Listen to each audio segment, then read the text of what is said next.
Guys, the Ottawa Senators won a hockey game. Finally, we have something to cheer about as Sens fans, that we won a game. So let's get into the review of this one. As we know, the Sens won 3-2 last night over the Montreal Canadiens in a hard-fought game, 3-2 in regulation. For those of you who didn't watch the game, it ended in regulation because anytime it's a one-goal game, it could be overtime or something like that. But all that aside, let's get into the review of this game. So Matt Murray would get the start net for the Ottawa Senators, and I think it was good for DJ Smith to go back with him just because he is the guy we're paying 6.2 something million, and he's the guy we're going to want to be the starter. So for Smith to go with him, and I think this was a good game for Murray as well. It gets him some confidence, hopefully. He made some big saves. One thing I do want to point out before I get into the scoring in this game was the Sens got saves tonight. Murray stopped all the pucks he should have stopped, and he stopped a few that, you could count as some 10-bell saves as well. But things would start off on a bit of a rocky note for the Sens as 10:31 in, Brendan Gallagher would bang home a puck on the doorstep for his fifth of the season, assisted by Tatar and Deneau. And for Gallagher, it was just such a classic goal for him. He's buzzing around in front of the net. It was kind of a lucky bounce. It went off, I think, a Sens defenseman in front. It hopped right to Gallagher. He puts it in the wide open net. And after I quietly said under my breath, I was like, okay, don't wilt here, guys, because the Sens have this tendency of once they give up one goal, you just feel the landslide, a big avalanche of goals are about to come from the other team, and that's kind of what it's been like so far this season. And fortunately, the Sens kind of got back to who they were last year, and by that I mean, we have to remember, they were a team that would give up, when they would give up a goal, like say early in a game or even at any point in the game, they wouldn't let an avalanche of goals come after that. Like, they were kind of a team where nothing seemed to bother them. The Sens would get scored on last year, then they just put their heads down and get right back to work and work hard and force the other team into making mistakes of their own and try and get the goal back. But the Sens were comfortable being down at times last year by one goal or so, and they'd be patient and wait for their chance to get back in the game. That's kind of how I felt they were tonight. They looked more like the 1920 Ottawa Senators in terms of structural play and in terms of just not panicking once they get down 1-0. 39 seconds left in the first period. The Sens would get their chance to score and they would capitalize on it. Thomas Chabot rips home a shot, posted in past Carey Price, assisted by Chris Tierney and Tim Stützle. Stützle gets the secondary assist on this one, but my gosh, it was a nice secondary assist. He almost looked like, vintage Erik Karlsson or something, breaking out the team with a long stretch pass. He gets it all the way to Tierney up at the blue line. Tierney does a kind of a curl back play. He sends it over to Chabot. Like I said, Chabot goes posting it on Carey Price. It's 1-1. What a pass by Stützle, his first career NHL assist too, by the way. And then that goal seemed to go to the Sens' legs as they would be working hard again in the Habs zone. The Habs would be forced to take a penalty. The Sens go to the power play, and Tim Stützle snipes his fourth goal of the season. Drake Batherson, Thomas Chabot also gets an assist on that one. Batherson with a great pass, he zips it across. Stützle kind of catches it and release it was just kind of a quick catch and release, not a one-timer, but he gets it, he wrists it off. It goes under Price's arm. That's his fourth of the season. It's 2-1 for the Ottawa Senators. And just like that, in 18 seconds, they strike, and all of a sudden, which went from a period looking like they were going to be down 1-0, which I would have been okay with. At least we're not getting blown out. I was thinking we're still in the game.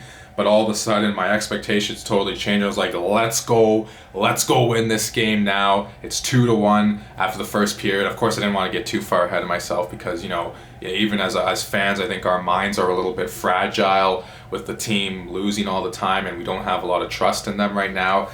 But there was just something different about this game right from puck drop. I just didn't see the Sens wilting in this one like they did in games past. So they're up 2-1 heading into the first intermission, and things are looking good. And 8:12 into the second period, Connor Brown would strike. He would get a deflection, assisted by Erik Brannstrom. Tim Stützle again. Stützle with a more easier assist this time as he passed it to the point. Erik Brannstrom shoots it on net. It's a great deflection by Connor Brown. It goes in. Price he was like jumping up in the air for it, then it went down. He thought it was going high, which it was initially. Brown tips it in. It was not a high stick, of course.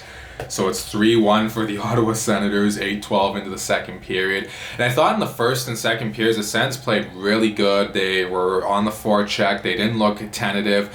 And I want to point out, too, is that they didn't look like they were as, worried about, I got to take the body on every shift. They looked like they were more worried about the puck and getting their sticks on the puck and, stick checking, stuff like that. And they just looked a lot more sharper in their D zone. Like I said, they looked more like the Ottawa Senators of last year in terms of structure. So Stützle's hot, Brandstrom's hot, he gets an assist.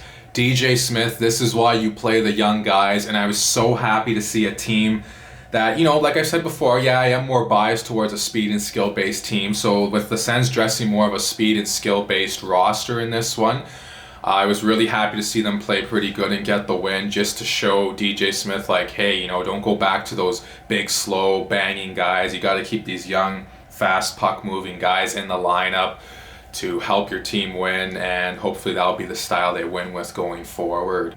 But there would be some rough stuff later on in that second period as Alexander Romanov would hit Chabot. Chabot was kind of coming in off the wing. Romanov hits him.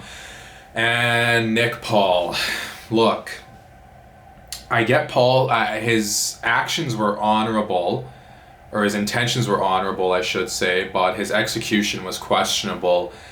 My gosh, you're up 3-1 late in the second period, you're on the road, you're playing a good game, and then you drop the gloves and try to fight a guy who doesn't want to fight. Romanov's not going to answer for that hit. So don't fight him. I mean, I know it's tempting, but my goodness, you have to keep your cool in that situation. You can't be giving the Habs free power plays like that. It's one thing if you got to hold Gallagher's stick in front of the net, or if it's a penalty to save a goal or a big scoring chance, I can live with that. But if you're going to be taking penalties like that, I get you want to defend your teammate, like I said, but you got to know the place and time to do it. So the Sens would be on the penalty kill there. Connor Brown, then he makes a huge mistake. He grabs the puck and he throws it, and I was like, what the heck are you doing? What's going on with this team? I thought the Sens were just trying everything in their power to get the Habs back in this game. I couldn't believe it. So it's 5-on-3 for 20 seconds. Fortunately, the Sens kill it off. They kill both of them off. And we get to the second intermission with the Sens leading 3-1 despite them getting into some penalty trouble late in that period. And then the third period, for the most part, was pretty quiet. I thought the Sens, they played okay. I would have liked to see them have more up-ice pressure in that third. I thought they sat back a little bit. I mean, that could be them being a young team and them being a pretty fragile team right now with the way things have gone so far this season. So they take more penalties in that third period, and there was one, Tkachuk takes one like 200 feet away from his net where he's just not moving his feet. I find there's a bit of a problem with Brady Tkachuk and him not moving his feet at times. Yeah, I know he's not the most fleet of foot, but my goodness, like I said, if he just takes a couple more strides on that certain play there, he doesn't trip up the Montreal defenseman, and Montreal doesn't get the free power play. On that power play, Jeff Petrie, he hit a goal post, or the crossbar. And after he hit the crossbar, I was thinking, you know what? This could be the Sens' night to win, because if that was Tuesday night or before that, that puck would have gone in for sure, and it's 3-2, and it's game on. And then the Sens get a 4-minute double minor power play, and I'm like, yes, the game's over now. We've won, finally. But then no, the Sens just can't do that. They can't just win a game. They can't put a team away ever. They always got to keep it interesting, keep the other team hanging around right till the end. And that would be the case here, as with a minute 29 left in the third period, Josh Anderson scores shorthanded off a face-off won by Philip Deneau, and it's 3-2 with a minute 29 left. I'm like thinking after, this is going to be the longest minute 29 of my life. And what shouldn't have been a stressful ending ended up being a stressful ending. And I think that's why I woke up with this big zit on my forehead this morning. And thanks to that goal by Josh Anderson, if the Sens didn't let in that goal, I probably have a clear forehead. And I don't have this big, ominous, horrible-looking zit on my forehead right now as I'm talking to you guys. And the Sens were just really sloppy with that 4-minute power play. I mean, they got to manage the puck a lot better there. They just looked so tentative. And thankfully, first of all, Goodbranson was not hurt on this play, but thankfully Tatar made a stupid play and ran him from behind. That ended up making it a 5-on-3, and at that point, okay, I could rest a little bit easy. I was like, all right, I think the Sens got this now. The final horn goes at the end after that, and I mean, good on Montreal. They pressed right till the end, even with them getting into penalty trouble late. But my goodness, Ottawa should have put that one away. They should have been 3-1 the final. You know, I'm a real stats nerd, and to see the Sens give up 2 goals against instead of just 1, that kind of upset me. But you know what? I'll take the win. Sens win 3-2 over the Montreal Canadiens. The game is over. I can breathe easy. So nice to see them go congratulate Matt Murray. And it's just so nice to see that group of youngsters smiling. DJ Smith, I could see under his mask, had a bit of a smile after there as well. So good on the Sens. They get the win. That was a big character win for them. And good on them for not wilting after that Brendan Gallagher goal in the first, because they could have easily just packed it in and say, oh boy, here we go again. But thank goodness they did not wilt. They kept going, and they showed spirit in this one, and they got the result they so desperately needed. Now I'm just going to talk a bit about DJ Smith, and I know a lot of people have been calling for him to be fired. I've kind of suggested that maybe he should too, so I'm not going to pretend that, oh, no, I've been on Team DJ all this time. But I just want to say this. I think DJ Smith is an okay coach. I think some people have overrated him a bit as a coach. I don't think he's like the be-all and end-all. He's not like a Barry Trotz or someone like that, in my opinion, at least not yet. But I think he is still a decent coach, and I've talked about maybe some structural flaws in the Sens system, and maybe at times it's the players just not following the system as well as they should. Because I remember last year thinking to myself, you know, their D-zone looks okay 5-on-5. It was their penalty kill that ailed them a lot last year, but I found their D-zone this year looked like there was a lot more space for the opponents to skate around and make plays in. But last night they looked more like the 1920 Ottawa Senators in their own D-zone, I found, as there was not as much room, nowhere near as much room, for the Montreal Canadiens to skate around and make plays and get good sharp passes cross ice.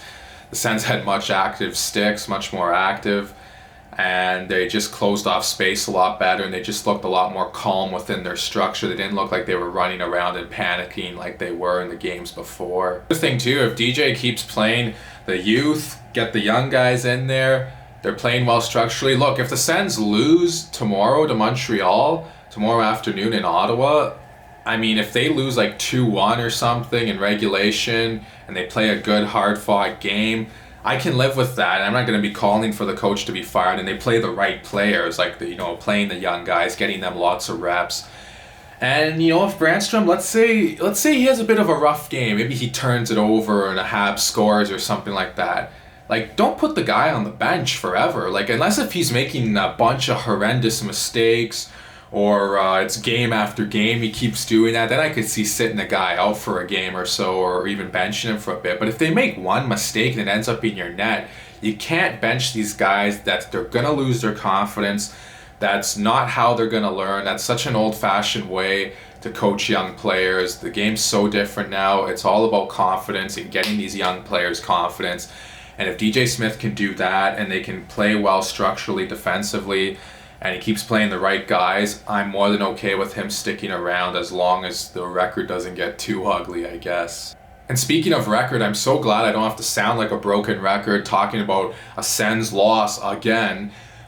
Just always saying, oh, what went wrong for them today? How did they lose? Oh, they were down 4-0 after the first period or whatever.